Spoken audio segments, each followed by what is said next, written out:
Hey guys, so I had several conversations with several people yesterday about my YouTube channel. I didn't bring it up. It just got brought up to me. So some people that I personally, that I know in person, for instance, they told me that they notice that I'm losing subscribers, and every time they look at my channel, it's like I just keep losing more and more and more. And I'm not going to say who the individual was, but I will say this: I understand where it was coming from, because they probably look at it and they're thinking to themselves like, um, yeah, shouldn't YouTube channels only go up? Why is this channel going down? Why am I losing the subscribers every freaking month? And then they told me, they said, Erica, it's because what you post is you talk too much, you're not an expert in anything, so nobody wants to watch you, because it's like, yeah, I'm not like a interior designer, I'm not a floral decorator, I'm not a herbalist. It's just me going through life, trying all sorts of things and kind of documenting the process. And it got to me. It really got to me, because I thought to myself, like, yeah, they're right. Maybe I should take a break from YouTube for a couple days and just kind of refocus, because it's just like I know my analytics, right? I can see my subscribers and everything, but to hear it from another person and then also hear that you're wasting your time, kind of thing, just made me a little sad. And it just aggravated me, because like I know it's coming from intentions, like, would they want me to blow up, but I know who I am. And I think that sometimes it's like, when you think about YouTube, you get so used to seeing certain videos. So for instance, right, you got the videos where people are obviously experts at what they do, and they'll say, hey, these are 5 tips that you can do to make your like laundry look brighter, or here's 5 tips you can do to make your cooking look better. And I like, that's not the kind of stuff that interests me. Like, I don't want to be preaching like, oh, like this, like quick steps to da da. It's just like, so, how would I say it? It's just so scripted, and it's not scripted. I'm like, I understand those things have to be scripted, it has to be edited, but I don't want to be like, this is what I see. When those people who stand in front of the freaking lights and then they tell you something like, oh, yeah, yeah, and they like standing, they got the professional lights, they got their hair and makeup like perfectly done, and they're standing in front of like a freaking, like a perfectly done background. You know what I'm talking about? It reminds me of like freaking Vanna White, okay? I don't want to be like standing there with my hands like clasped in front of me, like this, and oh, okay, let me explain to you this and this and that. I was just like, I got to worry about my under eye concealer. My hair's got to be perfectly curled. I don't want that. And it just, like I said, it got under my skin, because it's like, I have this, I've never ever claimed to be an expert for anything, right? I know some of you guys will be listening to this video and be like, Erica, you're definitely not an expert, okay? But most people are more like me than freaking lifestyle experts, right? So I think like people, they have these ideas about what they want to do in life. And some people think, oh, I want to make a YouTube channel, right? I've known many people who want to make YouTube channels, but they told me they don't want to do it because they don't want to get criticism from other people. And yeah, you gotta have thick skin. Like, I've read comments about my channel where people say, yeah, Erica's videos are suck. They're so boring. Yeah, the best thing that ever happened was when the bike went on fire.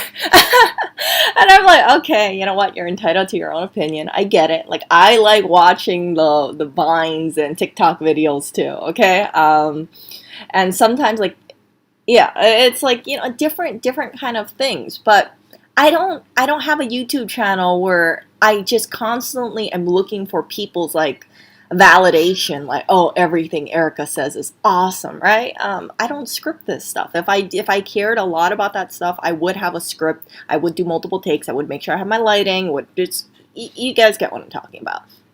So when I heard them, it's like I thought to myself like, oh frick, man. So yeah, this person watches my YouTube channel and they just see it as like a failure. and it just like it got under my skin. Because it's like, okay, I'm just doing my own thing kind of thing. But the whole thing is like, why isn't your channel bigger? Why isn't, why aren't you more popular? Why aren't you this or why aren't you that? Why aren't you like so and so YouTuber? But that's not who I am. The other thing that I wanted to share with you guys is I do follow a few YouTubers. I follow like something like 40, 50 YouTubers. I'm not subscribed to, I'm not notified on all of them. But I watch a few videos and I'm subscribed. And there's this one person, there's a few people who you can see that they make their videos and they hit a freaking plateau. It's like they hit a certain number and no matter how constant they make their videos, like they edit these videos, they work on their videos, they have new content every week, but they're staying within their niche, right? So for instance, right, let's say you are making let me think. I don't know, cake decorating video, right?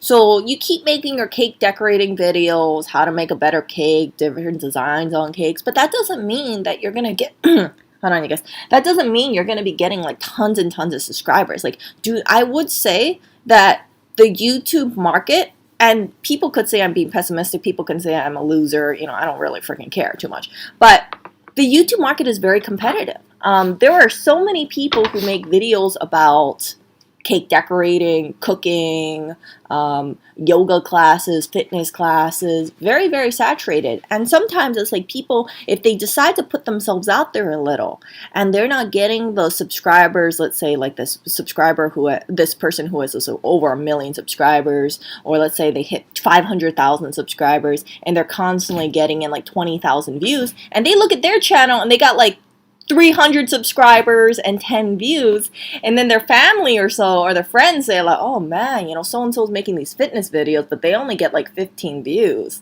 Jeez, yeah, that person's wasting their time. You see, like people will let the numbers get under their skin, and then they'll stop because then they'll hear criticism from other people like, oh, I understand you're working on your fitness channel but you only got 15 views. How come it's not 15,000?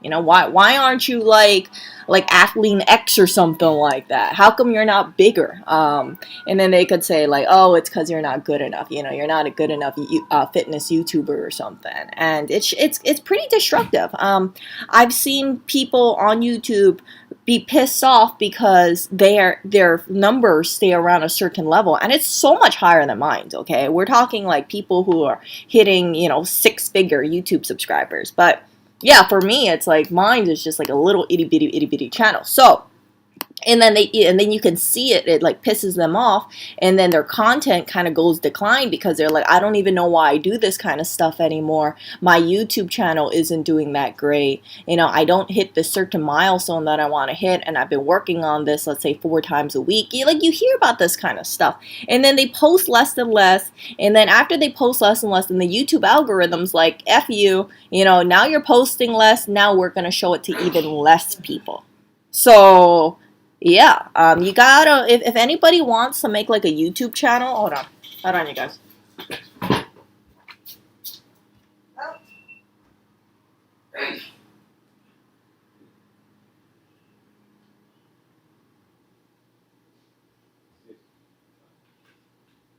Yeah, sorry. Hold up. I know the unprofessional break part. Hold up.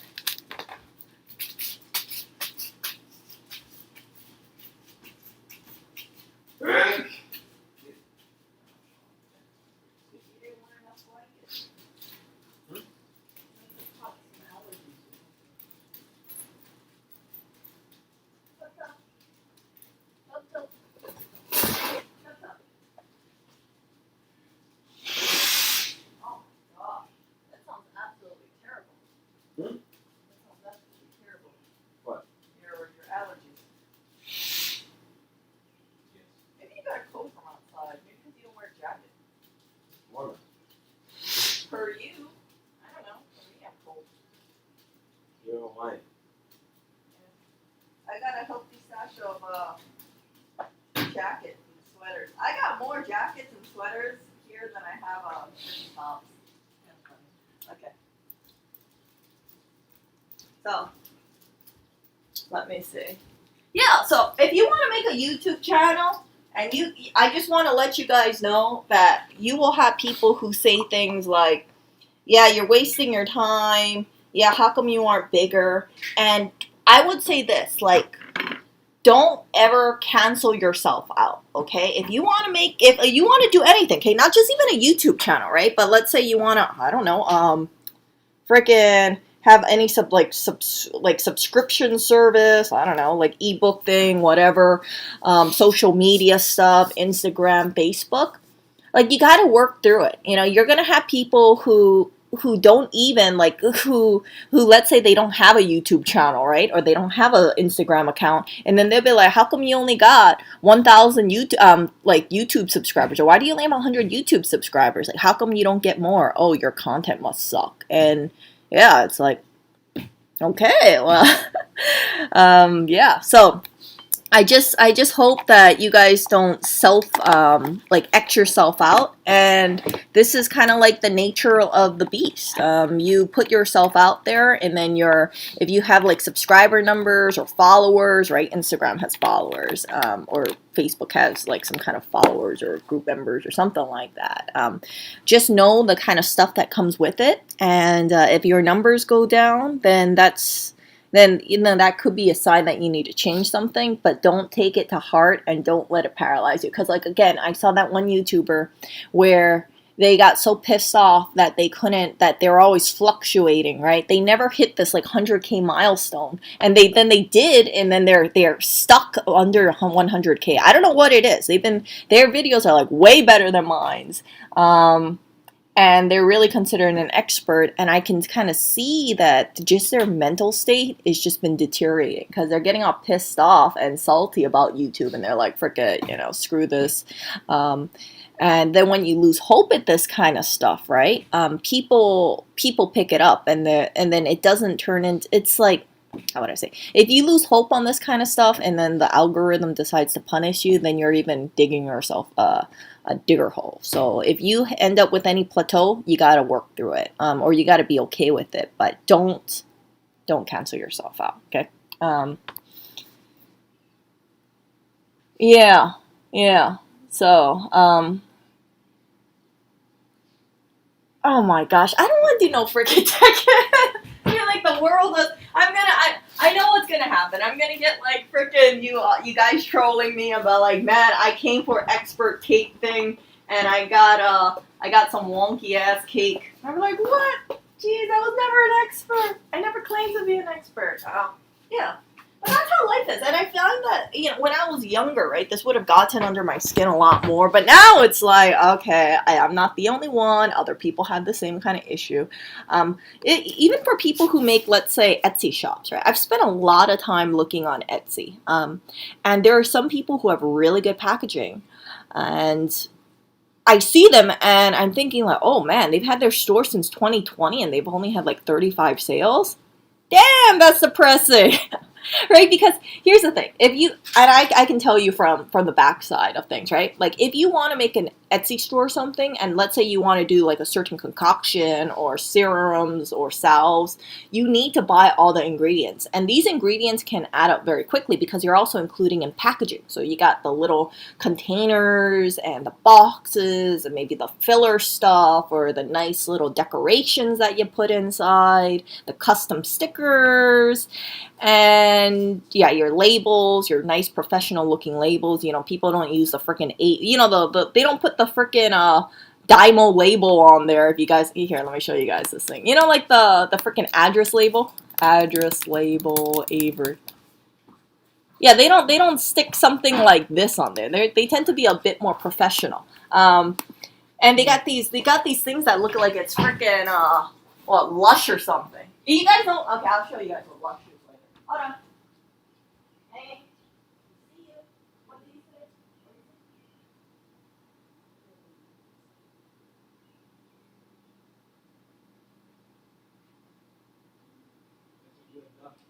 Huh? I do. But it's slow. So we'll see. It's like it was, and then yeah. So we'll see. It's a little pissing me off. So anyway. So let me show you guys. So some people like who are Etsy sellers, they really go all big on their packaging. They got these really good Lush bread. I love Lush so much. See this? So they got these like nice packaging, and it's all the homemade stuff, and you got the labels. It's yeah, this is See this? And Lush isn't that cheap in my opinion, but so yeah, so people go on Etsy and then they sell a bunch of stuff and then they put this investment in thinking that sometimes like the sales will come in, but I find out there's a lot of saturation for certain things. But I kind of want to do it. You know, I want to make an Etsy store. I've been working on concoctions. I had a breakthrough today, and I thought to myself, like, Erica, you're on the freaking noob level still. You gotta get more into like the infusion. So I'm gonna be going on that route. Right now, I'm just kind of mixing stuff together, and I'm not too happy with it. I'm like, Erica, I think you can do a little better than this. But for certain things, right? It's like you don't go into it expecting that you will get this 100% on the first time. I've made so much freaking screw ups with certain things, and then I look back and I'm like, oh crap, my proportion was a little off or something like that, or I should have measured it. Importance of having a kitchen scale, importance of being really exact, and I find that if you're not, if you don't like calculate certain things clearly, then yeah, you might misjudge and stuff like that. So I got to do more research on my end, and it's a learning process. But if someone is looking at this, they'll be like, Erica, you just suck. You're not an expert at this kind of stuff. Everybody starts from somewhere. I see people who kind of has said like they've been doing this for like 10 years, and then you see what they're making and it's like, whoa, wow, how do you know about all this stuff? How do you know about all these, things that you can add in? And they're really into it. They really like it. And they don't just see it as like a money-making venture. They genuinely have a passion for it. And for me, like this kind of serum stuff, I think it's kind of cool. So that's why I do it. It's like, I don't do this kind of stuff because it's like, oh, Erica, oh, yeah, maybe this will break out big. See, that's a kind of different mindset. So I've been telling Louis that I said, man, I want to get down my concoctions so I can make an Etsy store. And the other thing too that I want to share with you guys is I was having some conversations with some people about making an Etsy store. And I've decided that I don't want to share exact things that I do. There are some things that I'm going to be sharing with you guys, but I don't want to share exact recipes, and I'll tell you why. Because I look at certain people, and they do say things like, "Oh, this is how you make an exact recipe of this salve," right? And if you look at it, it's like you won't get like that far off. So for instance, a lot of this stuff, you can find out what they use. They'll say exactly. They'll say we use this and we use this and we use this or this, and just play around with the proportions for yourself. But sometimes people on YouTube, what they do is they go to these people who post these kind of things, and this kind of stuff, it takes a lot of time because you have to like make these batches. Right? You have to make these batches, see how they react, see if there's any skin irritation for yourself.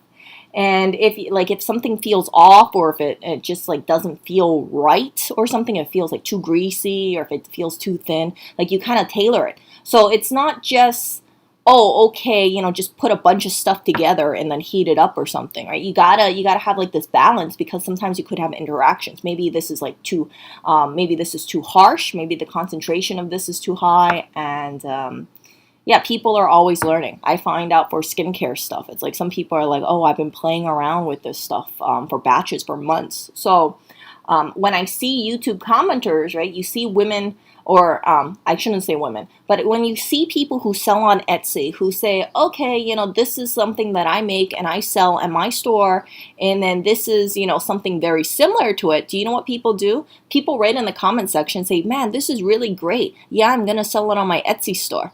And those people, I know people will give me shit about it, but like those kind of people who just like take a full recipe and then they just resell it, and then they just like, they don't give credit or anything like that, or they just kind of, it saturates, it not only adds more competition, but the person who put all that back end work and spent all that money on all that stuff, like let's say, tea tree, neem oil, mix it in with a bunch of carrot oils, yeah, it's kind of like a slap in the face. And I can tell you by looking at the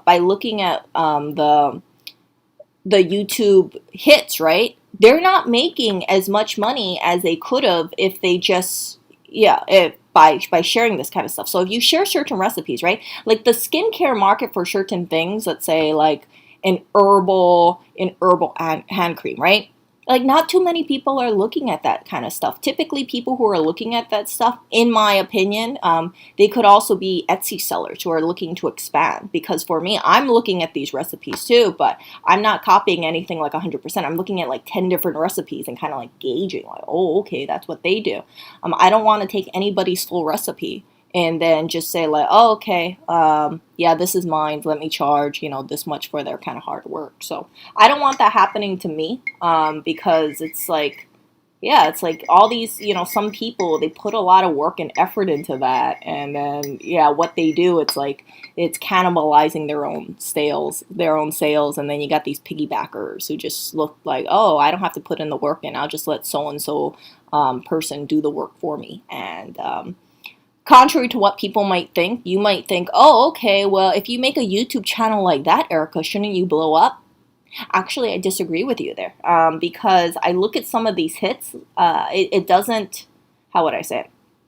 It doesn't add up because you got a bunch of people making these kind of videos, and then when they say this is what kind of irritates me now, when I see people say, oh, this is, I make an Etsy store and this is my best selling cream and I'm going to show you how to make it from beginning to end, right? And they tell you exactly how to pot it. And then what do? I look for the kind of cream, and then I find like 20, 30, 40 different sellers selling the same kind of cream with the same kind of freaking ingredients. Or maybe it's like slightly different proportions, but then I can't help but like, what are some of these people like watching this YouTube video, and then the person who originally posted it, let's say back in 2017, did they dig their own grave? If you look at like whipped body butter, like Shea butters, you guys will see like there is just so much saturation on that kind of market. It's like, how do you even, how would you break out, right? Some people would say, okay, I use this, and then instead of this, or I do this, or I have this kind of, it's just, yeah, it's crazy. Let's see. So like, yeah, there's like a Shea butter and coconut mixture. Let me show you guys this. I mean, Etsy is like super freaking saturated. So it kind of like, it makes me, yeah, see, like, look at this. Like, there's so much freaking body butters, and they all look the same after a while. Like, I see, how many unicorn body butters have I seen, right? And you guys know that someone had to learn from someone about how to mix the colors together. And yeah, everybody wants to jump on the whole freaking bandwagon. And there was someone who, yeah, see all this kind of stuff? This is what I'm trying to get. See, you saw, look at this. Like, you got a Fruit Loop flavor, unicorn flavor, more different sellers. Just, it's a lot of freaking saturation here. See?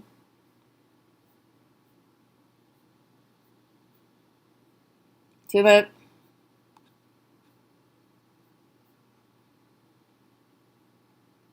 Mango butter, shea butter, cocoa butter, that kind of stuff. See? Mango butter, shea butter, coconut butter. And then you got shea butter, mango seed oil, butter, and then a bunch of oils. And then what we got over here.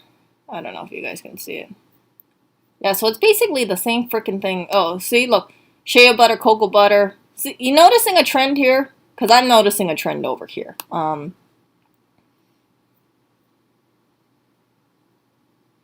Yeah. No, you know what I'm talking about. Like, people have these really nice labels. They're like, you look at these freaking labels.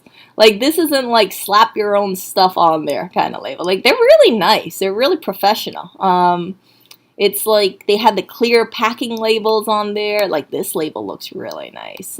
See that? Like, I think it looks nice.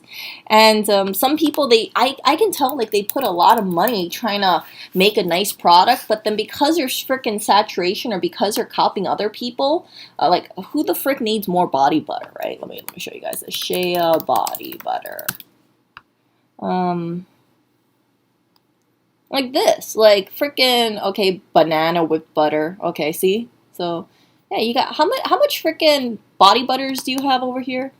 31,375. So this tells me that, yeah, the odds would be stacked against me for freaking body butters, right? So I don't want to get into body butters. Plus, you guys know, like, like the shea butter and cocoa butter. Like it's super freaking, yeah, it's crazy. But I did buy cocoa butter recently because I do have shea butter already here, and I wanted to kind of make my own batch, but I don't know how it's gonna turn out. I don't want to buy like body butter. I rather just make my own. I have like a lot of I actually like testing stuff out myself.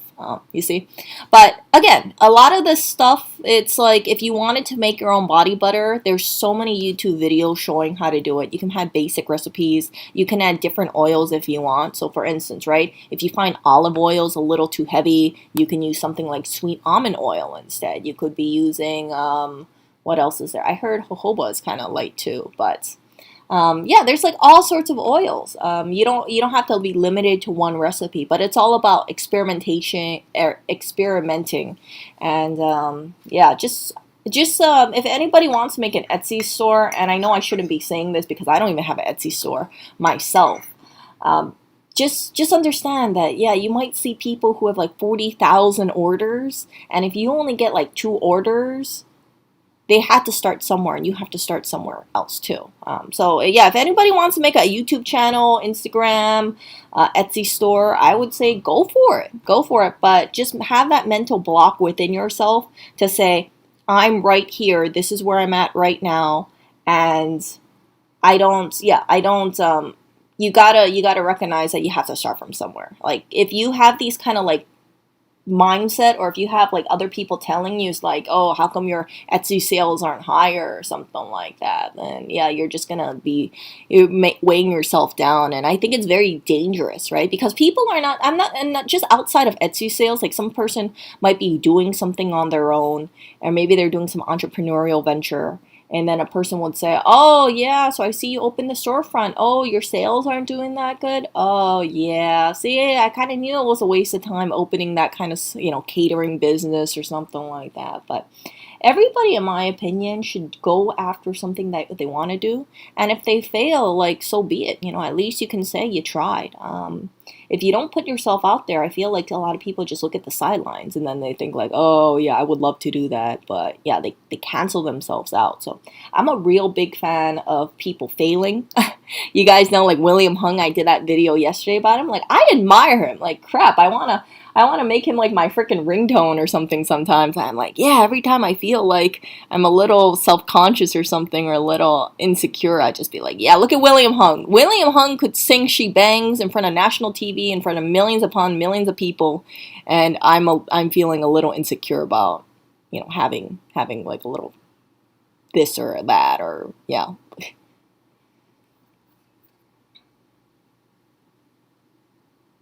Yeah. Yeah, so yeah, it's super saturated. There's just so many things, and the other thing too is like you see a lot of cross. So I'll see people with like face serums, but it's basically the same freaking thing over and over and over and over again. The ones that really stand out is the ones that go outside of just the basic ingredient. So for instance, right, if you have a body butter and it has shea butter and cocoa butter, and then you add a little bit of like coloring in there, right? It's like what makes your body butter stand out from another person's body butter, especially if it's all unscented.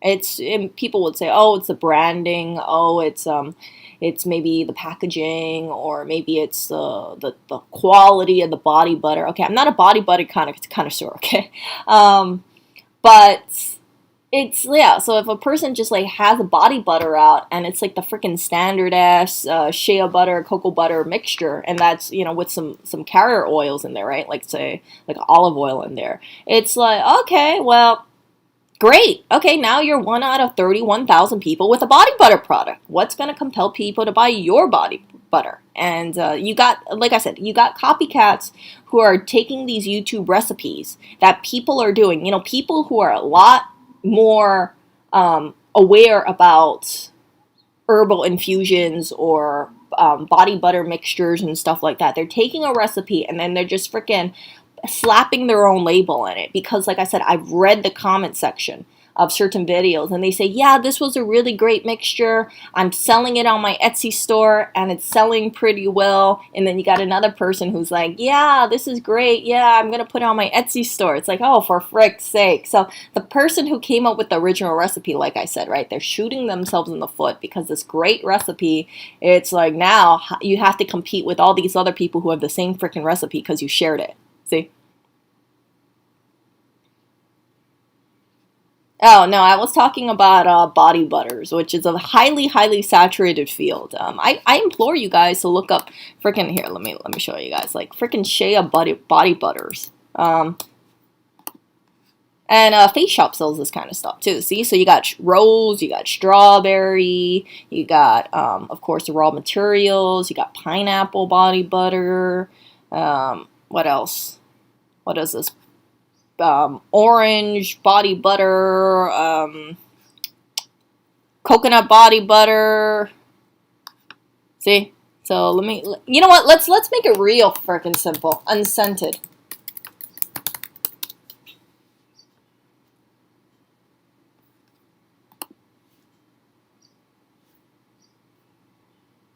See? So look at this. You got these triple whipped yeah, this person Inspired Naturals has a triple whipped, and then this other person has a triple whipped, and I don't know what the hell this triple whipped was, but yeah, you got more whipped body butters.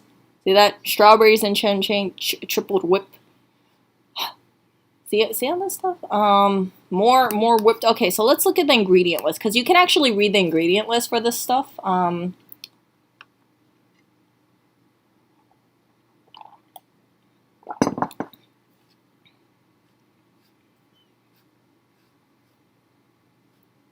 So what do we got? We got shea butter, coconut oil, cocoa butter, right? Shea butter, coconut oil as a carrier, and then they add some essential oils and some fragrance oil. Really, they have a fragrance oil in here?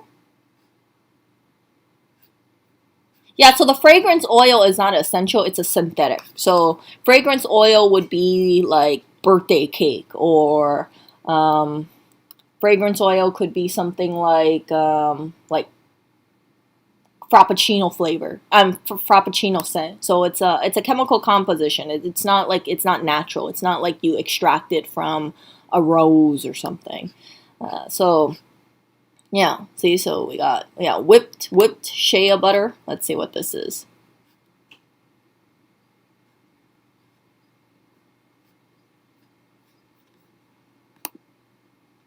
Okay, so shea butter, arrowroot powder. So the arrowroot powder typically makes things less greasy.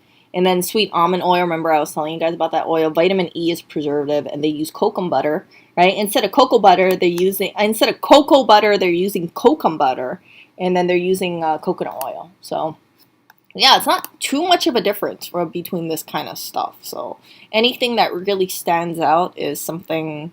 Yeah, it's probably like it takes more work. Let me put it that way. I see some crazy stuff on Etsy. Like they'll make it like super fancy, and I'm like, damn, that took a freaking lot of work to do.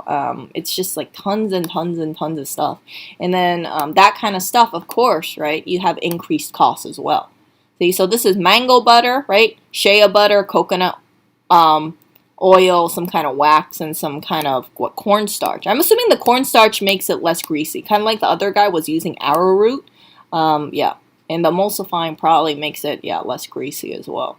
So you guys are noticing a trend here, right? Like two butters: mango butter, shea butter, cocoa butter, coconut oil, or oil, sweet almond oil. That stuff. So it's like a lot of the same kind of freaking stuff. It's just different, different combinations, but yeah, it's like freaking saturated as hell. Like, okay, I get 1,013 different unscented shea butter body products. Like, frick, like which one do you buy, right? I wouldn't even know which one to buy. See, this is a lot of freaking stuff. Like, look at this guy. I guess everybody wants a piece of the pie. So this guy made 250 sales. What's his ingredient list? Okay, so this is just 100% shea butter. This is... Yeah, so they didn't even add any oil. They just... You know what they did? They probably just melted it or something. And this is just speculation from, yeah, this is just speculation because that's what it sounds like, right? They probably melted it, wait for it to harden a little, and then just whip the beep out of it. And then just, yeah, put it in a hand blender or regular blender. But I could be wrong. You know, maybe they didn't even have to melt it. Maybe it was already like that. No, actually, no, you would have to melt it. Yeah, shea butter comes in a creamy-ish consistency, I believe. Yeah, but either way, it's not too much. So look at this. Aloe black fragrance. See, like this kind of stuff, like this is a freaking unique looking soap, right? Like what the hell is in there?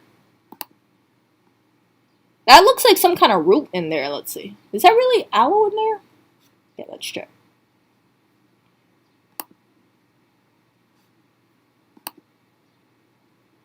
So black soap, aloe vera, shea butter, and citrus oil. I guess there's maybe a chunk of something in there. I don't know. That looks like some kind of ginger. I guess maybe they chopped up some aloe vera and then looks like some kind of like fossilized something, doesn't it? I don't know. I haven't really seen like big chunks of aloe in a soap ever. So, but yeah, this person has sold 250 sales. When did their store start? Can I tell? 2019. And yeah, what was their oldest product? Yeah, so they've been selling this soap since like last year, at least 2020-ish. See? 250 sales, yeah. Yeah, vegetable glycerin. No, I haven't used vegetable glycerin because right now what I'm focused on doing is I'm focused on making some sort of salve and then making a facial oil. That's my big one. Like I've been experimenting with all sorts of facial oils for myself, and I've kind of come to the conclusion like I want to do more because it's like I can, you can put something together. Like some people, they'll just say, "Oh, just put like one oil on your face, and then that's good enough." But I want to have like a oil blend that I'm really happy with.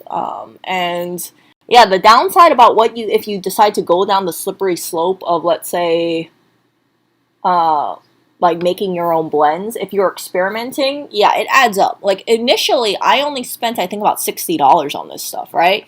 Now my whole essential oil slash tallow stuff, I think it's been going up to like about $125, $150.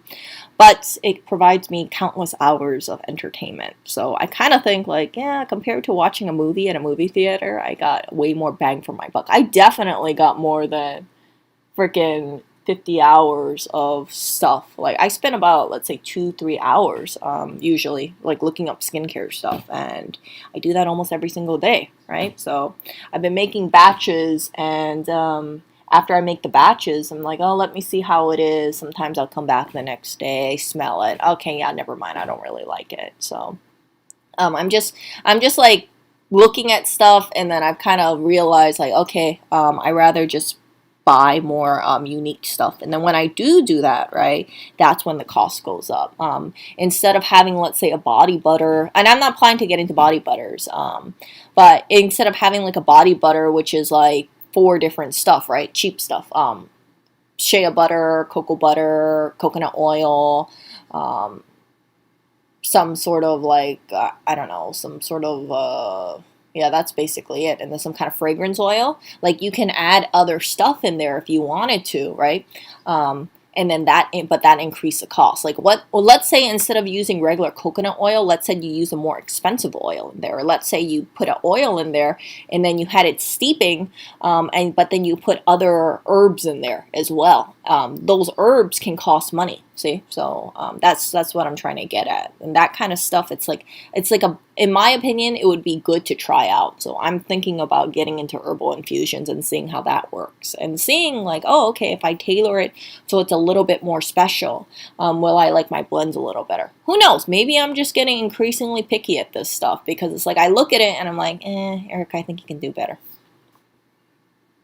So I'm always just working at things, but I don't want anybody to have this view that if you try to, let's say, throw yourself into, let's say, making your own this or you make your own that, right? If you want to come out with something that's not so cookie cutter, if you want to make a unique like shea butter thing, it's gonna take time and money to come up with your own blends.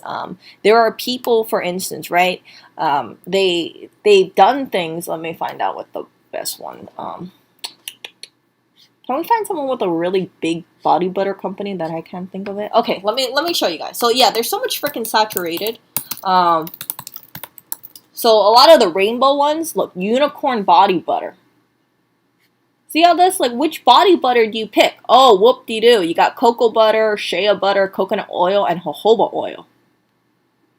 Yeah. So people, you see, so that addition of the jojoba oil, that could make their product seem a little better versus another person, they could be throwing in something like argan oil instead, right? Let's see what this person does. It's a so they try to differentiate themselves and say it's a luxury body butter.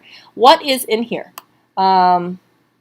So this only seems to be made out of cocoa butter. No, wait. Is this only made out of cocoa butter and shea butter? No. Cocoa butter, shea butter, sweet almond oil, hemp oil, avocado, sunflower. Yeah, so I heard good things about, yeah, those oils are good. So yeah, they put in more oils in there, but yeah, as a consumer, like, right, which oil would you go for? Would you go for the one with the more oils, or would you go for one for the less oils? I would say you would go with the one with the more oils, but it is what it is. Some people will pick other stuff. See, so then this person, they have 49 different products, and that's a lot of freaking body butter. I've always wondered to myself, if you do something like this, are you making big batches and then storing it, anticipating someone's going to buy it, or do you just make it on the spot because you already have the raw materials on you? I know that when I look at some Etsy sellers, they will say things like, we make it to order. So if you make an order for, let's say, a body butter, then that's when they're going to whip up the batch so it's fresh for you. So I think it all depends on volume, right? If you have like constant buyers, then you feel like you don't have to make it to order. Your shelf life isn't, you're not going to be holding on to it endlessly. But I'm sure there are some people who went onto Etsy and said, I'm going to sell a bunch of body butters. They make this huge batch of like maybe 15 different body butters, and then they just wait and they're like, well, how come people aren't buying my body butters? I have like 15 of each, like 8 different scents, but it's just sitting there on the shelf. It depends. So that could be kind of depressing, I think. Oh, look at this. This is cute. Yeah, look at that. So the way they make this is they have different colors, and then they'll like pipe it. So they can add it, like a piping bag. They'll put each color in like a giant, like a piping bag, and then just pipe that around. See? So each area of the piping bag can have a different color. You see where I'm getting at? And then you make it on top, and then yeah. So this person sold a lot. See? But what is it? Shea butter, jojoba, avocado oil. You guys are noticing a trend over here? But they also have glycerin over here. So all this other stuff. I'm sure it helps with shelf life. But some people, it's like they don't like this kind of stuff. They don't like having like they don't like having preservatives in there. So it all depends. Oh, look at that. See, so they have really nice stuff. Look at that Galaxy Love. That's nice. I have zero desire going into soap making. Zero desire. But see that? That's pretty. So you really can go down the frickin' whatchamacallit, wormhole of this stuff. And I think it also encourages creativity. This person, you got to think about the colors. You got to think about what sprinkles you put on top of there. Other people might not like the sprinkles. I don't know if it comes with sprinkles. Oh, it does actually come with sprinkles. See that? Doesn't that look pretty? But then, yeah, people might be all like, I don't want the freaking sprinkles on top of it because I'm putting this on my body, and if you put sprinkles on there, right, it's going to be like a piece of plastic or a piece of metal or whatever that is on there. So, yeah, please show them. Let's see, do they have this FAQ? No. Like, do you not want the sprinkles? Because if you don't want the sprinkles, I might not put the sprinkles on. Yeah, I guess they don't say that. Yeah, compliments hits, luxurious oil. So this is what they use over here. Sugar, cane sugar, glycerin, this stuff, fragrance, yeah.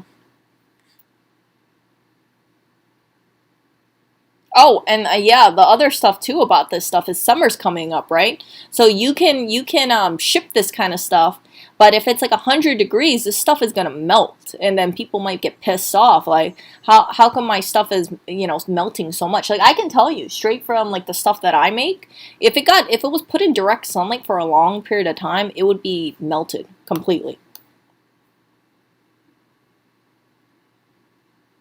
Yeah. How customizable do you want? I don't know. I don't know. Like I could. Here's the thing. Like I want to make. I don't.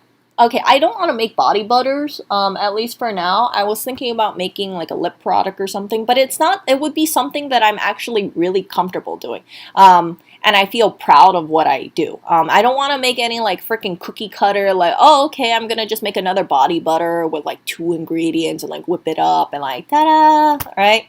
I want it to be something special. So I know it's like it seems like it's taking a really long time, but as I make all these mistakes or as I like make these like kind of look at it, I'm like, Erica, you can do better. It's like yeah, I feel like I'm at least moving forward. And but yeah, from the outside in, right? If someone hears about this, like, really, Erica, you've been doing this for a while and you're still, working on stuff, you're still trying to substitute stuff with higher quality ingredients. Like, wow, why don't you just like churn something out? I'm like, no, I want to make something really cool.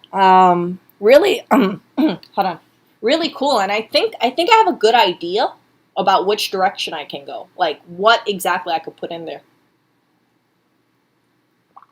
But freaking, it adds up on the cost for sure. Because like higher stuff, right? If you get like some kind of like more, I don't want to say exotic oils, but I'm gonna say exotic oils. Like if you use, let's say, I don't know, like a different kind of oil than like the standard cookie cutter coconut oil, then yeah, that's more costly. And then if you screw up, right, it's like depending on how big your batch is, you're like, frick, I gotta throw this in the frickin' trash. And so I've thrown away a bunch of stuff in the trash and I'm like, oh, I thought it was good, and then I used it and I was like, ah, it's frickin' subpar. And it sucks. I was hoping actually to diffuse some of my stuff because I was using essential oils, but I found out you're not supposed to diffuse carrier oils because then it screws up. It can screw up a diffuser. So I just started throwing stuff away. I'm like, oh, ounces and ounces and ounces of stuff. Sucks. Yeah. Yeah. Yeah, so the other thing too is that I realized is it's like if you have a concentrated amount of stuff, and this is what I thought. I always thought to myself, "Oh, Erica, it's probably good if you give stuff people in like big containers, right?" I would actually disagree on that because I've kind of when I see the stuff that I use and the proportions that I use, it's like it takes me a while for me to get through this stuff. I've shared with you guys before. I'm a big fan of like having really good moisturizers. I'm a big fan of tallow balm. I don't know what it is. Like I was talking to someone yesterday, and I was like, "What the hell is up with tallow balm? Like, why the hell is it sold out?" And I don't know. It just is. So I had to like bulk buy a bunch of tallow balm, and I got like some obscene like freaking 4 pound amount coming in. I don't want to say anything about it until I check it out because tallow balm is really one of those things. It's like you think you can't screw up on it, right? But here's the thing. There's different types of it, and then depending on what area, like the sweat, I think it's around the kidneys or something. That's supposed to be the premium place. But if you cut it with, let's say, regular tallow, like regular beef fat from all over the body, it might not be as stiff. It might not be as good. So some people, they buy like tallow balm and then they think it's a sweat part, but then they find out that yeah, they got this cheaper kind of like fats from all over the cow, and then they look at it and they're like, why is it so watery? Why is it not as good as I expected it to be? And it's a cost saving measure from the manufacturer. I do not want freaking subpar tallow balm because yeah, if I'm planning to actually make something with it, which is what I plan to do, I don't want to have like some kind of crappy ass tallow. I rather pay an extra premium to have the tallow that I really like, quality that I really like. I know some people, they render their own tallow balm if they live on a farm, and then they can get that sweat part themselves. I obviously don't have access to that, so it's all about sourcing stuff. And then, yeah. So if you guys, like I said, if you guys make your own products, I would say buy some. Don't buy the cheapest one, okay? Like buy high quality products. You're already saving money if you do it for yourself. You don't want to end up buying some like crappy ass, vitamin E oil. I got a refund for one of the vitamin E oils because I emailed them. I emailed the company and I told them, I said, hey, I got the vitamin E oil. It smells, it instead of like a light color, it's freaking orange. And according to like online, it shouldn't be this freaking dark. It smells worse than my cod liver oil tablets. And they were saying, oh, yeah, there's some variation. Oh, yeah, it should have a slight nutty flavor. And I'm like, no, no, no, this is not nutty, okay? This is 100% fishy smell. I know what fishy smell smells like, but I said it a lot nicer than this.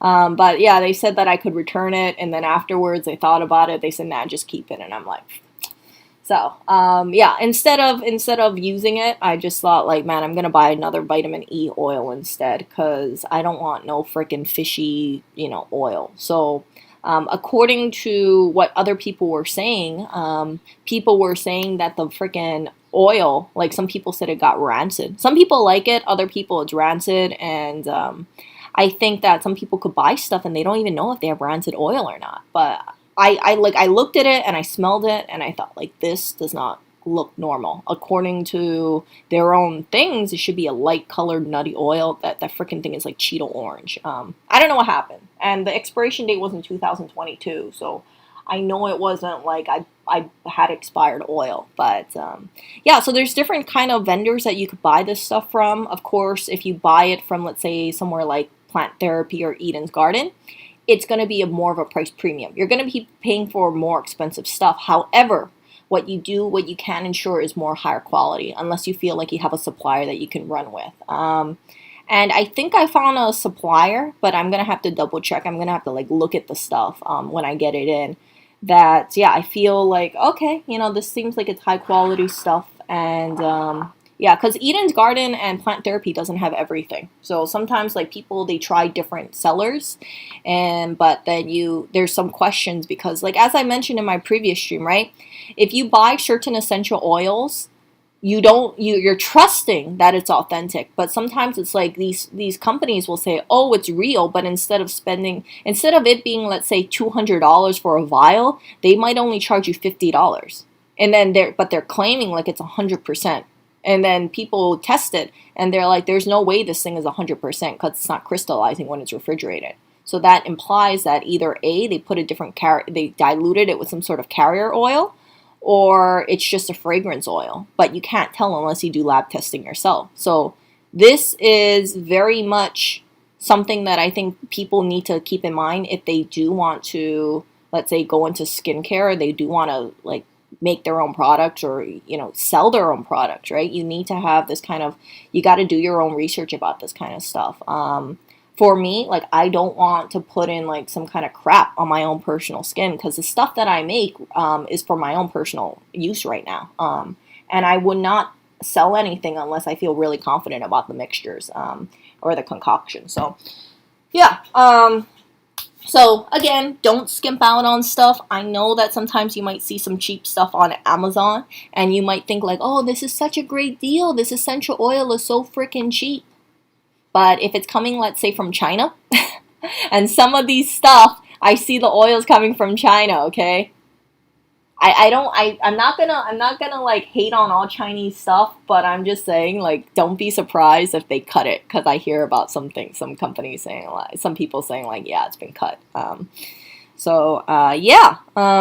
Yeah, just buy best quality stuff and at least you have that kind of self-assuredness that what you have is actually safe for you and you don't end up with some kind of freaking synthetic crap that you paid money thinking that it was the real thing and then you find out like, hey, maybe something's actually off about this and then you spend more money buying the higher quality item. So some of the base stuff that I buy, I don't screw around with it. Like I will buy the higher quality stuff because I don't want to play around. I don't want to be like, okay, I don't know actually what I'm putting on. So some stuff like I'm fine with it, but essential oils, I think you have to be real freaking careful about it. Yeah, it's easy to scam someone. Like if I was a company, okay, if I had a company like Unscrupulous company over here, like a Eugene, what I would do is I would just try to sell a bunch of stuff and then maybe put some essential oils and put like a bunch of fragrance oils and then pass it off, right? And then most people, it's like they're not going to do lab testing on it. So there's going to be a bunch of people who are duped. And then you guys hear about fake reviews on Amazon as well. So some people, it will say things like, yeah, I know this is not a real oil because I've dealt with the real oil for such a long time. This one just seems off. And yeah, if you go between certain brands and then one oil is dramatically different than another, then that either tells you it's a bad batch or a very different batch, or maybe you got to question what's going on. And if it comes from China again, like your antennas are even higher. Yeah, I heard about this one person. They bought some from China, and then they got it, and then they got scammed because they didn't expect to get. They definitely didn't receive what they paid for. Yeah, so there's counterfeit essential oils. There's counterfeit stuff coming from China, and I shouldn't say this kind of stuff, but I want you guys to be aware of it, because if you guys are buying stuff from cheap and you guys think like, oh, I don't have to worry about something as harmless, be mindful. Like I said, be mindful. When you try to figure out where the country of origin is, make sure you buy from a company that ideally is, that says very proudly, hey, we're sourcing this stuff from the we're sourcing this stuff, or we're doing constant testing. Plant Therapy is a company that I really, I go through the freaking neurotic stuff, right? And Plant Therapy seems like they check out. They have a lot of pride in what they do. See, so learn why Plant Therapy. And this is not an MLM thing or anything like that. This is really just, it seems to be a real legit company. See, so they have test reports, and then it's also pretty much affordable. See, so they have all the certification. They go through third party, all this stuff, and GMP certification. See all this stuff, like all these certificates are good. And yeah, it's not just, oh, okay, just trust. So I really like Plant Therapy a lot, but they don't carry everything. Like I said, they carry a lot of stuff, but yeah. So you can see, where are we here? Carrier oils.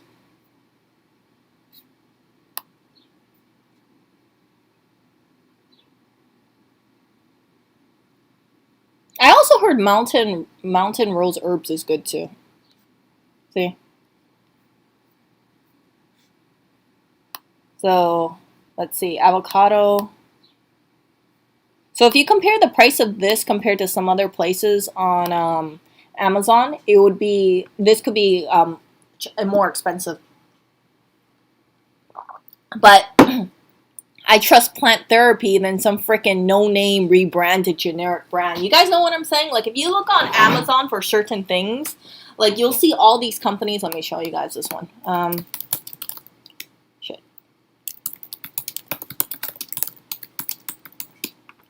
I think I spelled that wrong.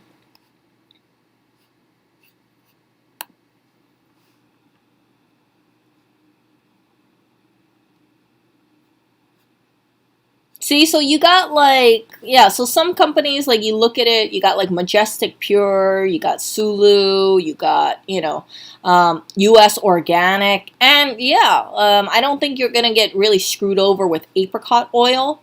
But yeah, like versus Essential Drops or this Green Beauty, you can see this. Some of this stuff is definitely rebranded, right? All of this stuff is rebranded, but it comes down to like, which company do you trust? Do you really believe that some of this stuff is really organic, like they claim it to be, right?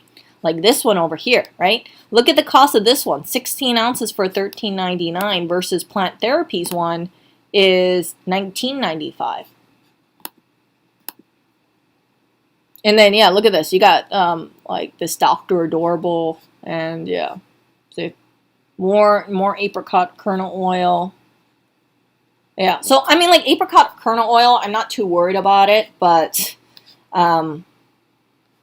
Yeah, some other like more expensive oils or essential oils. That's the one that puts me more on guard. For sure, for sure.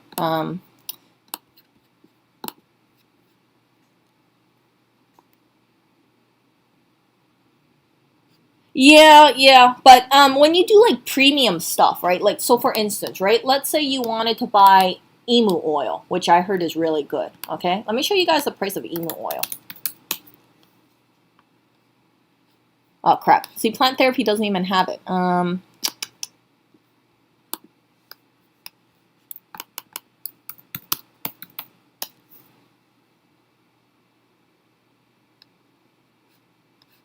See this?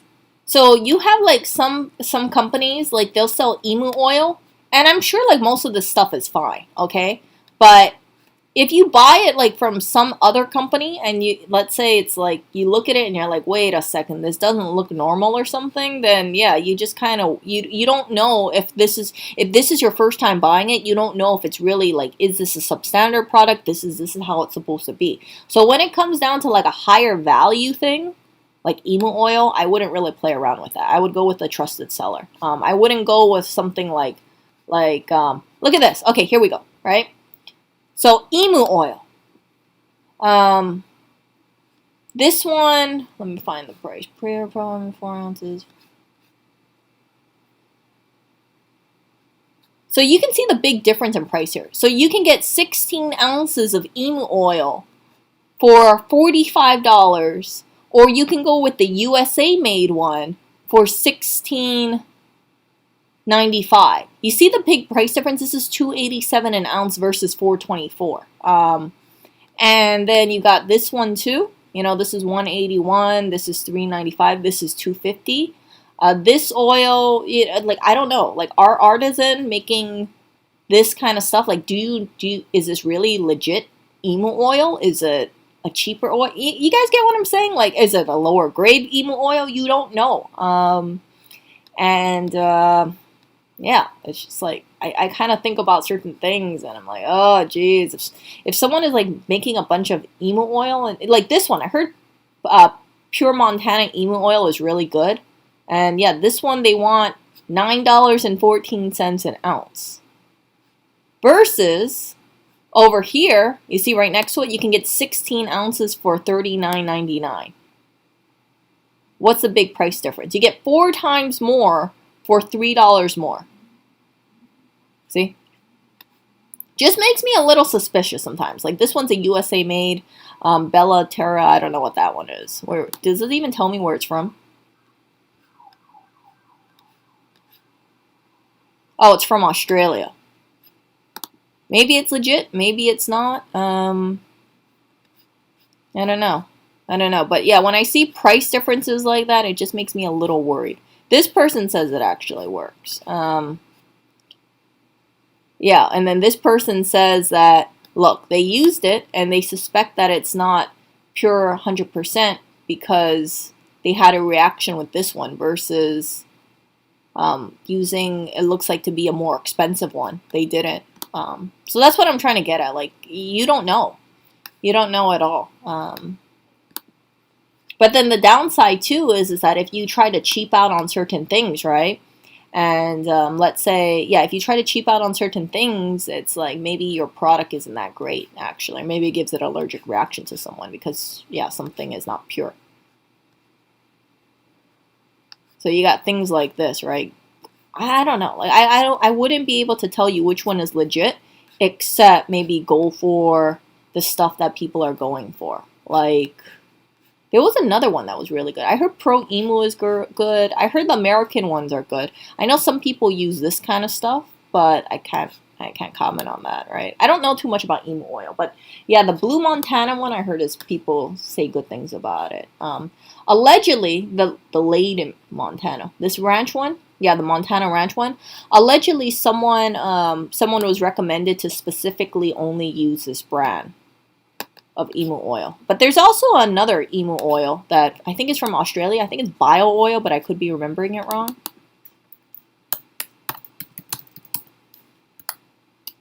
Was it Bio Oil? Was Bio Oil Emu Oil? Am I imagining things? Okay, maybe I'm imagining things.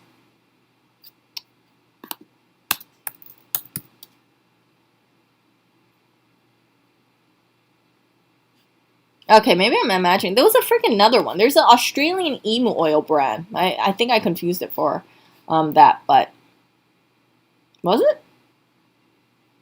No, I don't think it was bio oil. Okay, so that's what I'm trying to get at. Like you have a lot of experimentation over here, and yeah. So I'm wondering if you're in the YouTube partner program. Are you talking about monetization? Yes, I'm in the monetization program. It's not buckets of money in case you guys are wondering. It's actually very very low. Um, so yeah, but that's okay. I only make about like $50 a month off my YouTube channel, so it's very small compared to like what other people like might think. Like, oh, okay, if you make a YouTube channel, you must be making like boatloads of money. No, no. The money that I make off this YouTube channel doesn't even cover my like essential oil stuff. Yeah, I'm sorry, you guys. So it's not like oh, I'm doing this kind of stuff because it's like raining buckets. No, no. I think I've even told you guys a lot of my videos only get about 30 cents a view. 30 cents not a view. 30 cents a video. But that's what happens, right? So I will talk to you guys later. I gotta go and go back. Hold on. What is this? Ooh, what is this?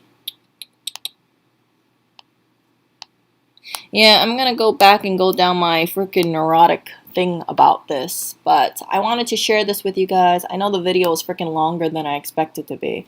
Freaking, I got sidetracked again. But, it's as strange as it is. I kind of like making my videos like this. I've gotten the recommendation that I should just talk about certain things and then switch over to a certain channel so I can live chat with you guys. But I kind of wonder, like, okay, if I talk for 15 minutes and then I switch over to another channel so I can live chat with you guys and then go off onto tangents and stuff, would that just kind of make things a little bit more messier, because then I have to get off one channel and then answer things on another channel, and then people on the other channel could be like, well, what are you referring to? And I'll say, well, I just made a video about this like 2 minutes ago, which I ended, and yeah, I don't know, it's hard. I know, started streaming 66 minutes ago. Time flies by so freaking quickly, really freaking quickly. Yeah, I know. I should be focused on this channel. Okay, okay. But yeah, this channel is kind of all over its place. But whatever I find out, I like to share a lot of this stuff with you guys because I've spent so much freaking crazy time on Amazon and reading things and learning about things. And I know some of you guys, maybe you're kind of curious, but you guys are not going to be freaking neurotic. You guys are not going to be looking at all these forums and hear people criticism about this or hear people talk about, oh, yeah, all this kind of like dry sort of stuff. But I find it interesting. I find it interesting. And I think that for any of you guys, like I said, if any of you guys want to get into like YouTube or Instagram or Etsy, like definitely just do it. But again, if you go on Etsy, please, like, don't think you can slap something together like a freaking body butter and just put zero effort in it and then people will buy it, because you got to make a product that really stands out. And even if like people, like, how would I put it this way, like you got to make something, in my opinion, that stands out, whether it be like quality of stuff or concoction or ingredients used, because if you just get really lazy about it, people can tell. And I don't, like, even for now, like, because I've gone down the slippery slope with stuff, when I look at certain people's, let's say, serums that they make, I'm like, frick, it's just like, it doesn't look like it's that much stuff. It doesn't look like it's like, it just looks like some of this stuff is like really cheap. And then they wonder how come people aren't buying this stuff. Maybe it's the quality ingredients you use, right? If you have like certain things and then you look at it, you look at the ingredient list, you're like, oh, there's nothing special about it. Like, personally, as me as a buyer, I would not want to buy it. So yeah, quality, I think ingredients are really important, but you also have to be mindful. You have to be kind of cognizant and aware, like how much do you put in there? Because if you put too much of something, you could possibly burn your skin. And I found that out the hard way quite recently because I mixed up some measurements and I was like, how come my skin is burning? And then I realized, like, oh, Erica, you put too much freaking vitamin E in there. Yeah, I treated it. Yeah, I did a stupid thing. So, yeah, learning experience. And that's why I said, like, I'm not putting a timeline on this stuff.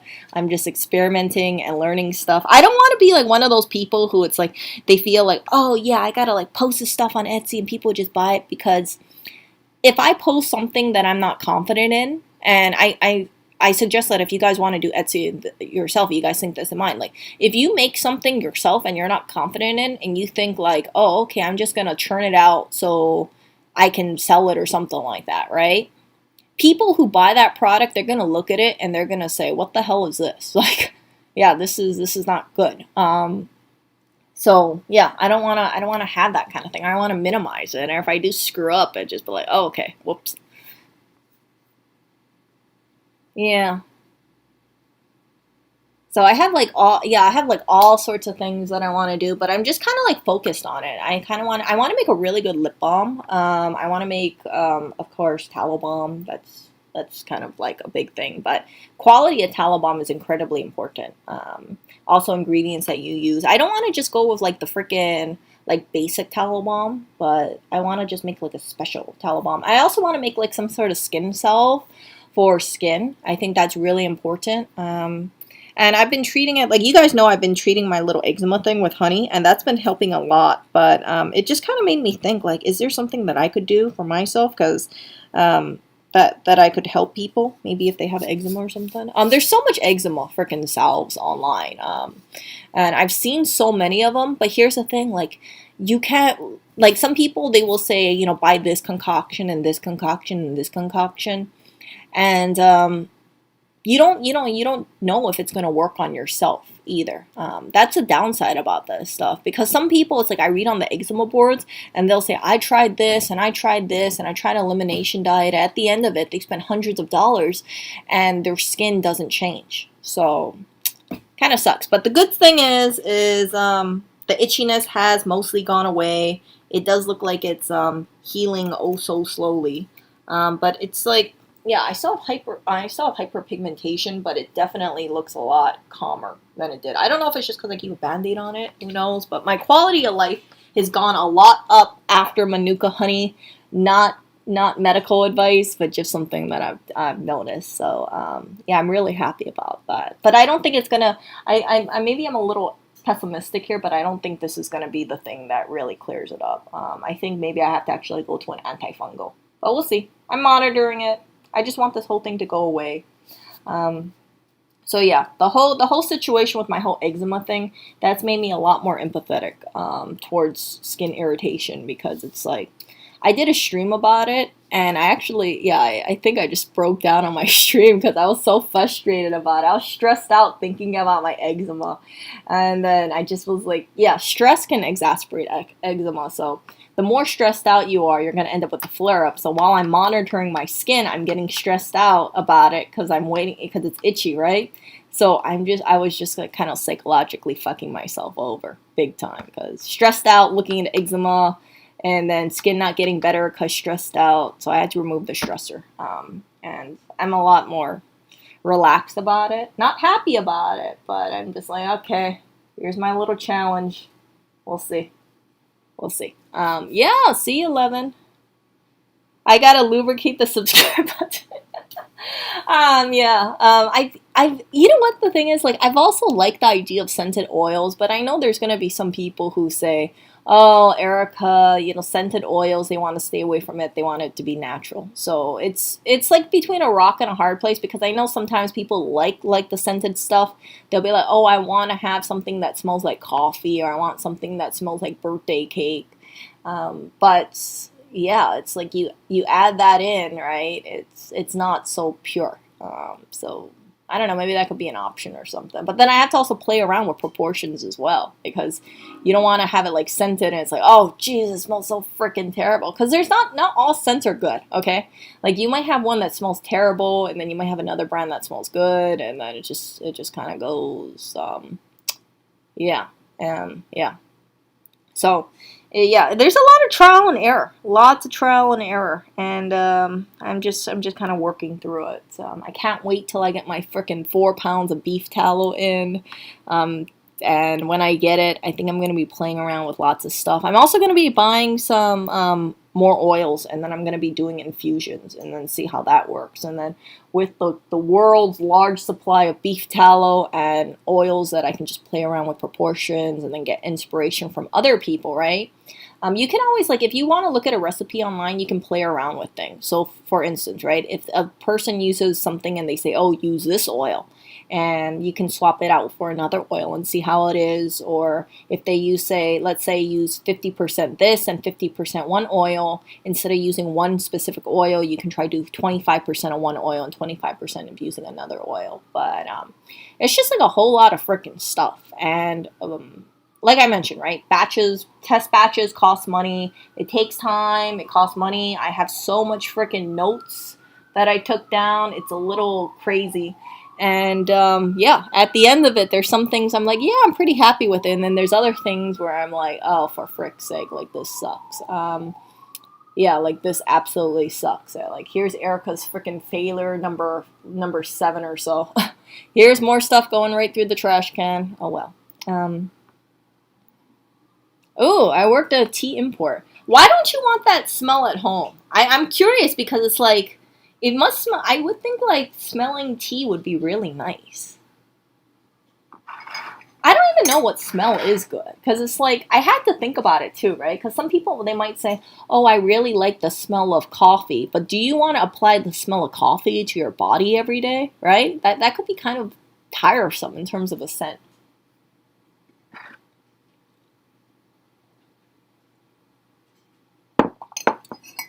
I'm actually leaning towards brown sugar for a scent because I think brown sugar is a pretty nice scent. I don't want to go something like frickin' what's that thing like I don't know about like frappuccino because like if you smell it you'd be like, ooh, this smells good, but do you really want to psychologically put frappuccino on yourself every day?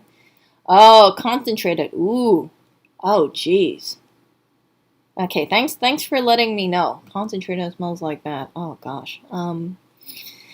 Yeah, so I can see all these little fragrance smells and everything. But I don't know. It's just yeah, it's like I can't get ahead of myself. Like the fragrance stuff, that's pretty freaking easy, right? You just drop some things in there and then mix it up, and that's at least my interpretation of it, right? You have a strong base, you add some scents in there, and then you're good. But if you don't have the base down, then you really shouldn't get ahead of yourself, and then think about the scents. Yeah, yeah, no, yeah, now I know. So I'm just gonna keep that in mind. I never thought about tea smelling that. I thought tea, if you smell tea, it'd be very soothing, like Earl Grey or something, right? But could be, I was definitely wrong. So I will keep that in mind. I also do have some fragrance oils at home that I picked up from one of my little free groups. Oh gosh, that thing of freaking scent is so freaking strong. I was thinking about using it for bathroom spray, poop spray. But yeah, it's so freaking strong. It's insane. I should look up this channel. Okay, let me look up this channel. Let's check it out.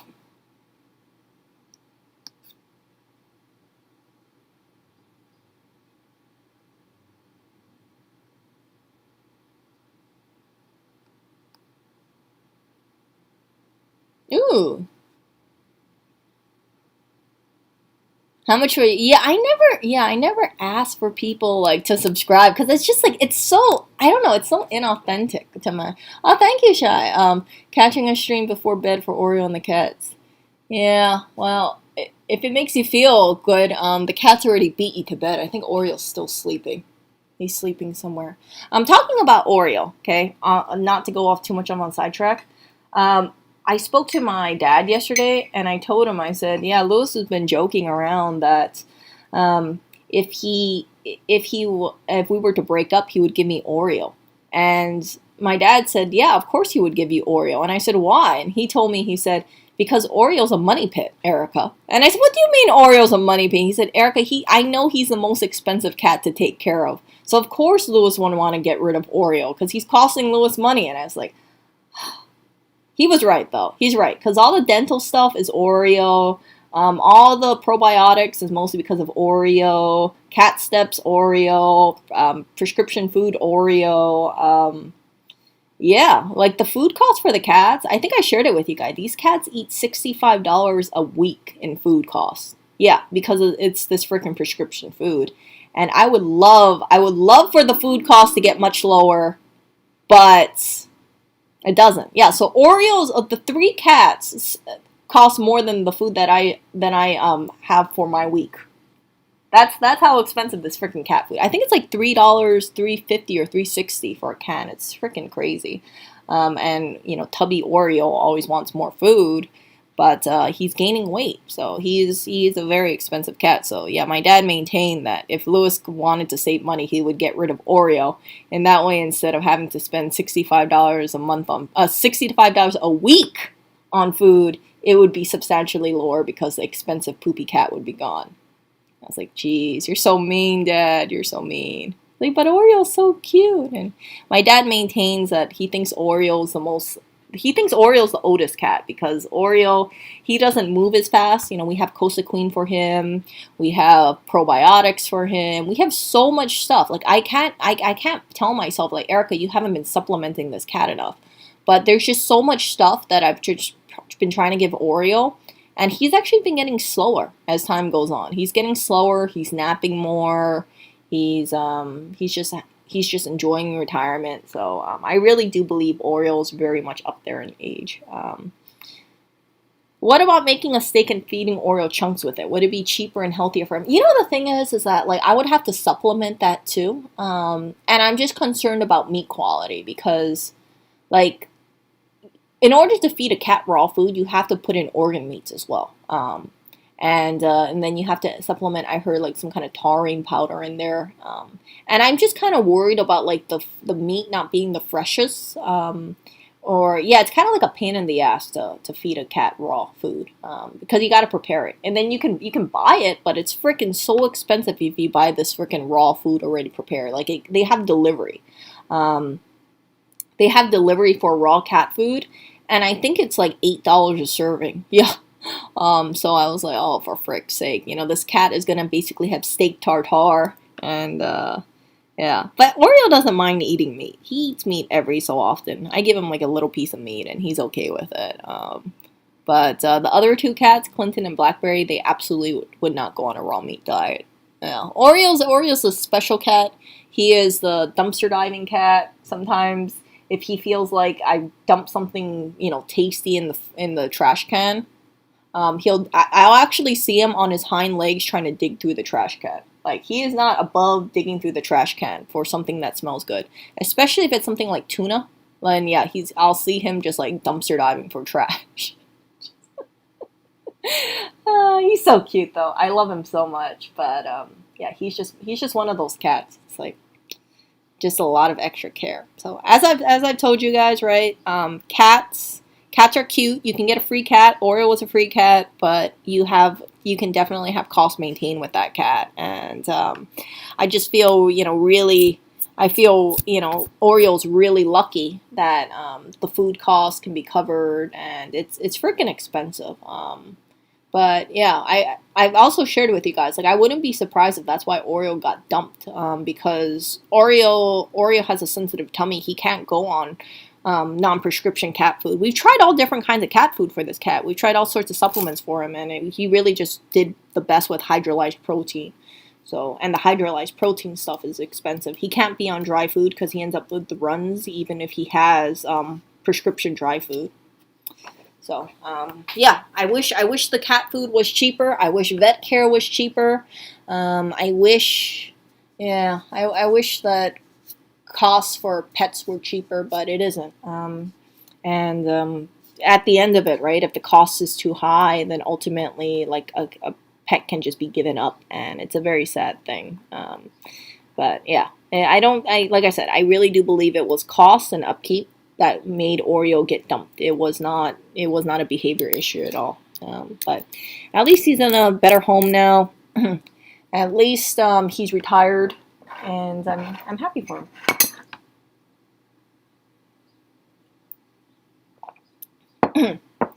So I'm gonna get going. My voice is my voice is like totally terrible right now.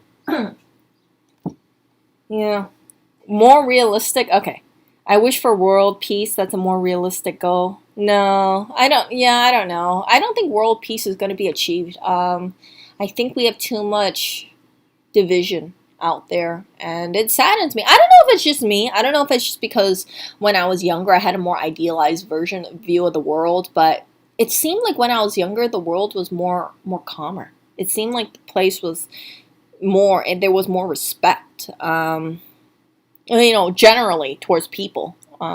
Maybe it's just because I was kind of shielded away from a lot of stuff, right, as a little kid. But I never ever thought, when I was younger, I never ever thought about certain things like race issues, right? Like we all just got along, right? When I was a little kid growing up, we all go to class, we're all different races, we're all different colors, and um, we all just got along. We saw each other as just people, right? And then now it's like I hear certain things going on, and then everyone's like, oh, see me for who I am, and I just, that kind of stuff, not how I look like. And it saddens me because it's like I said, when I was a younger kid, it's like you never had to deal with that kind of stuff, right? People just got along. But um, yeah, so it saddens me when I hear about, how people are towards other people and things like that. I hope things change in the future, but I don't know. I don't know. Sometimes I feel the world is getting into a darker and more depressing place sometimes, but you just got to find the pockets of sunshine, right? Find the pockets of sunshine and just roll with that, and don't think too much of like the negative stuff, because if you do, then yeah, that doesn't make your world a better place at all. We can only do what we can. Yeah, and what else? Oh yeah, so one more thing, and I know this stream is like all over the fucking place, but yesterday I was walking down the street, and yesterday I was walking down the street, and I went to the grocery store, and there was a person. Like I had a sun umbrella, like I had a black and white sun umbrella, and it's polka dotted, right? And I was walking down the street, and there was a person that came up from behind me, and they turned and they looked at me, and I never, it just kind of like threw me off guard, because I was like, why does this person look so angry looking at me? Like there's nothing, like I don't know what it is about me and that freaking black and white polka dot umbrella. Like there's nothing scary about a black and white polka dot umbrella, but it seems that whenever I carry it out, it rubs people the wrong way. I don't know why. Here, let me show you guys this. Like, so I got this from one of my free groups.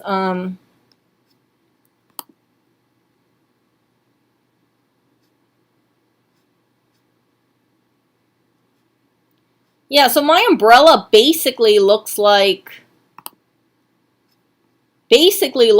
of like this. And there's nothing scary about my umbrella. Actually, let me see. Yeah, it kind of looks like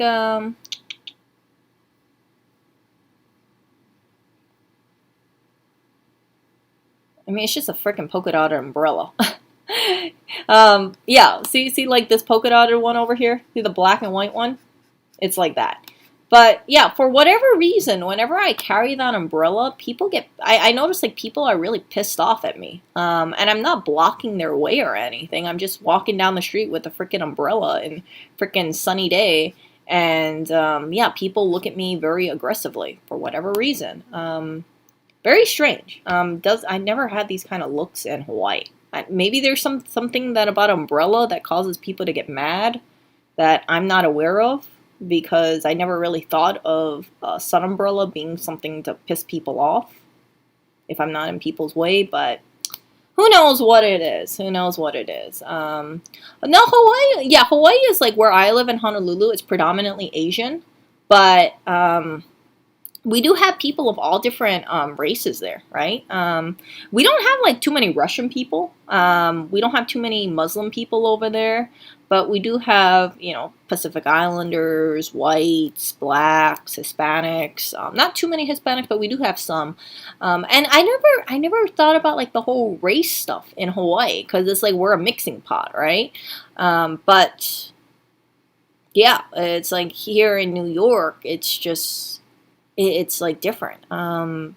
Yeah, so it's like Hawaii, it's like we all recognize that we're different and we just kind of all try to get along. Sometimes like people poke fun at one another. So you'll have like the Koreans being made fun of, or people poke fun at the Japanese, and then other people poke fun at the Filipinos. And it's like, it's like, oh, or the Portuguese, and it's like, okay, okay, okay, okay. But it's not like people hate each other. It's not like people are thinking like, oh yeah, it's just like racism towards other Asians or something like that. And I'm only commenting that, right? Because it's like I said, Hawaii is predominantly Asian where I live. Yeah, so it just shocks me in New York when I see this kind of stuff. And I've always thought like New York should be so multicultural. Like, why the hell is this happening?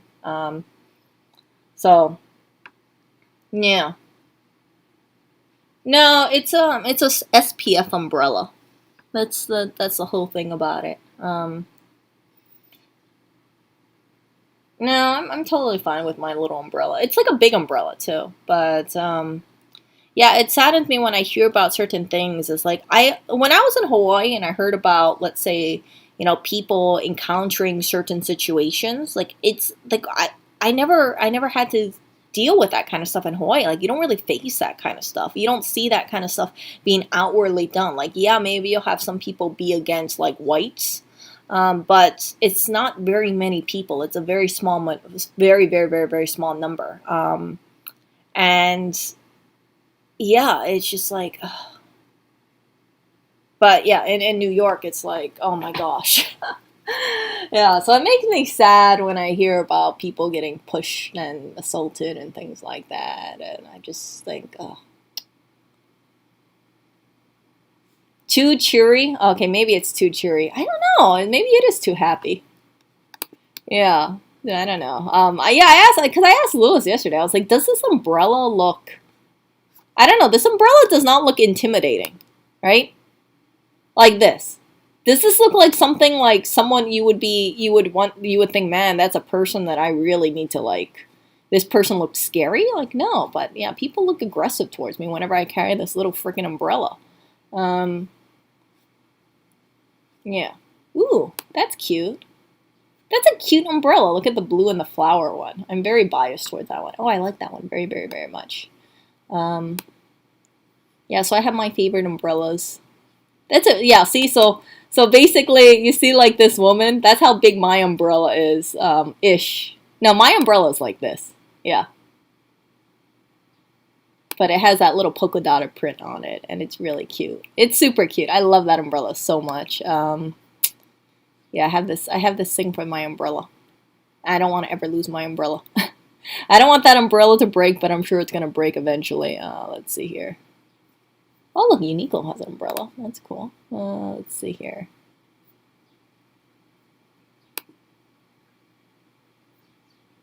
Yeah. Okay, enough about, ooh, this is a cute umbrella too. See, that has a little ruffles at the end. Oh, that is a really cute umbrella. I like that umbrella. Okay, so enough about the umbrella talk. I know. Umbrella. Yeah. Oh yeah, that one person who did that stuff to them. Yeah, that's like a freaking isolated incident. Like that stuff doesn't happen. Okay. No, I don't pull it down. I actually keep it behind me. Yeah. Now I know where I'm going for sure. Okay, so I'm gonna get going because I know Slick's like, what the hell? She said she was gonna leave, and now it's like longer. So, yeah. Oh my goodness. Yeah, it's like I've been talking for like an extra 20 minutes.